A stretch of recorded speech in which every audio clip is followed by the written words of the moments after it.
অনেক দিন পর আজকে বাজারে গেছিলাম আর বাজার থেকে কি কি কিনেছি সেগুলো সব ঘরে গিয়েই দেখাবো। আর এখানে দেখো রাস্তায় কত জল, তো রাস্তা থেকে যেতে যেতে পাশে একটা ভাপা পিঠের দোকান দেখলেও বর সেখানে দাঁড়িয়ে পড়েছে।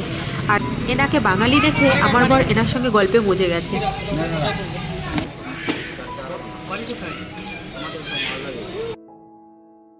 Hello guys, welcome back to this channel. কেমন আছো তোমরা সবাই? আশা করছি তোমরা সবাই খুব ভালো আছো আর আমরাও ভালো আছি বলতে হবে, ভালো না থাকলেও ভালো থাকতেই হবে, মানে ঠান্ডার কথা বলছি আর কি। যাই হোক, অনেক দিন পর আমি ভিডিও শ্যুট করছি, তো তোমাদের সবার রিকোয়েস্টে, মানে তোমরা সবাই বারবার করে বলছো আমি কেন ভিডিও দিচ্ছি না। আর এখন আমার শরীর কেমন আছে, এখন আমি আগের থেকে অনেকটাই বেটার আছি, সেটা তোমরা আমার গলার আওয়াজ আর আমাকে দেখে বুঝতে পারছো। কাশি অল্প অল্প আছে, আর বুকের মধ্যে যে একটা ঘের ঘের ঘের ঘের আওয়াজ হয়, সেই আওয়াজটাও রয়ে গেছে। মানে পুরোপুরি আমি এখনো সুস্থ হইনি, তবে আগে থেকে গেল বললাম না, লাইটটা আমার প্রচণ্ড প্রবলেম করে। কালকে আমার দুটো শ্যুট আছে, আমি কি করে করব আমি জানি না।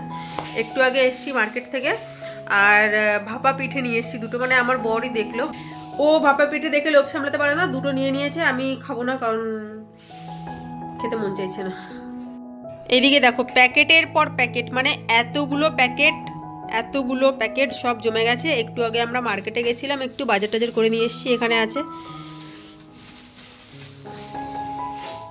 উচ্ছে, বরবটি, কুমড়ো, দই, এখানে আছে, এটা আছে হয়তো মাটন, আর এটা আছে হয়তো চিকেন, আর এটা আছে ভাপা পিঠা।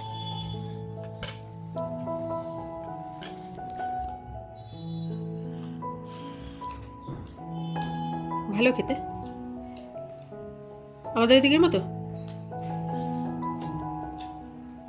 না।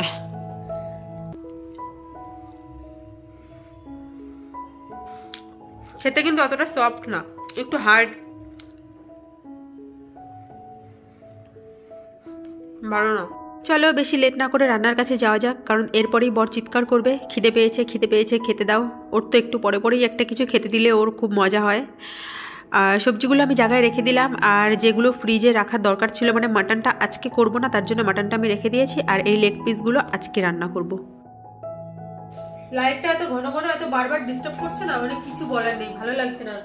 এরকম অসুবিধা হলে না ভিডিও করতে ইচ্ছে করে না। যাই হোক, ভাত টাত কিছুই হবে না, এই যে লেগ পিসেই হয়ে যাবে। এই 4টে লেগ পিস, ওর দুটো আমার দুটো হয়ে যাবে। সত্যি কিছু করতে হবে না, কিছু করতে হবে না, খালি সব মজে খাই কালো কালো এই দাও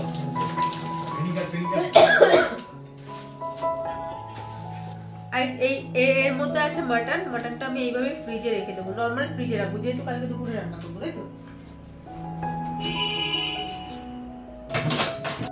প্রথমে ভেবেছিলাম তোমাদের সঙ্গে রেসিপি শেয়ার করব না, কিন্তু ভাবলাম অনেক দিন কোনো রেসিপি শেয়ার করা হয়নি, তো এই লেগ পিসগুলো আমি আজকে যেরকমভাবে বানাবো সেই প্রসেসটাই আজকে তোমাদের সঙ্গে শেয়ার করব। আর আমি কিন্তু লেগ পিসগুলো আগে থেকে একটুখানি চিড়ে নিয়েছি ছুরি দিয়ে, আর 3-4 কোয়া রসুন নিয়েছি, যেটা আমি গ্রেট করে নিচ্ছি, আর একটুখানি আদা নিয়েছি। তো সব কিছু একসঙ্গে গ্রেট করা হয়ে গেছে। আর একটা পাত্র নিয়ে নিয়েছি, পাত্রর মধ্যে দিয়ে দিলাম টক দইটা কিন্তু অবশ্যই লাগবে। আর এখানে আছে ধনে আর জিরে গুঁড়ো করা, একসঙ্গে রাখা ছিল।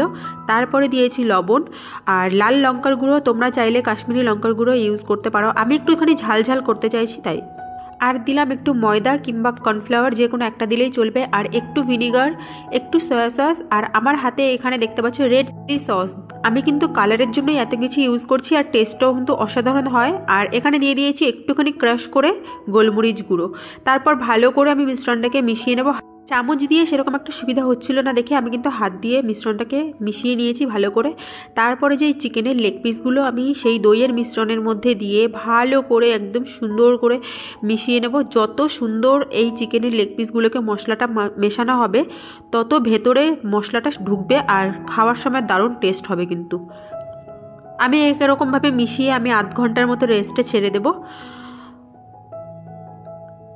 ভাতটাও প্রায় হয়ে এসছে, আমি একটুখানি ভাত বসিয়ে দিয়েছিলাম, যদি পরে খিদে লাগে তো খাবো তার জন্য। ফ্রাইং প্যানটা আমার গরম হয়ে গেছে, আর তেল দিয়ে দিয়েছি, আর ভাতে ভাতের জল ঝরানো হয়ে গেছে আর এদিকে তেল গরম হয়ে যাওয়ার পর আমি আবার একটুখানি মশলাগুলো চিকেনের গায়ে মিশিয়ে তারপর আমি ফ্রাইং প্যানের মধ্যে এক এক করে ছেড়ে দেবো। আর আমার ফ্রাইং প্যানটা যেহেতু একটু ছোট তার জন্য আমি দুটো দুটো করেই ভাজবো। চামচ দিয়ে আমি তেল ওপরে তুলে তুলে দিয়ে দিচ্ছি, তার কারণ হচ্ছে চারিদিকে সমান ভাজা হবে, মানে একদিকে কম একদিকে বেশি হবে না। আর এটা কিন্তু মিডিয়াম ফ্লেমে রেখে সুন্দর করে ভাজতে হবে, বেশিক্ষণ ভাজলে চলবে না, তাহলে কিন্তু রাবারের মতো হয়ে যাবে, চিকেনটা জুসি থাকবে না, ভেতরটা মানে নরম থাকবে না। এদিকে আমার ভাজা প্রায় কমপ্লিট হয়ে গেছে, দেখো কালারটা কি সুন্দর এসছে।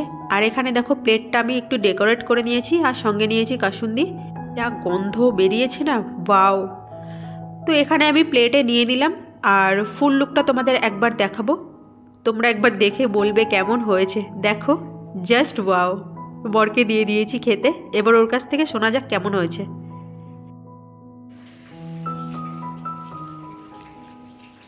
খেতে কেমন হয়েছে সেটা বলো। আমি এরকমই চাচ্ছিলাম সত্যি?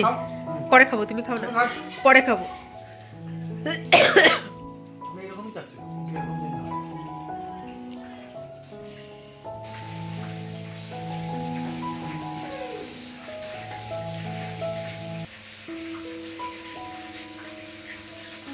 গোলমরিচগুলো না আমি আধা ভাঙা করে দিয়েছি, মানে পুরো আমি গুঁড়ো করিনি, তার জন্য মুখে একটু একটু পড়ছে, ভালো লাগছে বলো তার জন্য।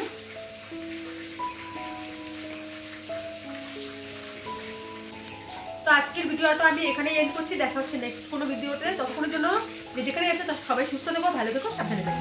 চলো টাটা, গুড নাইট।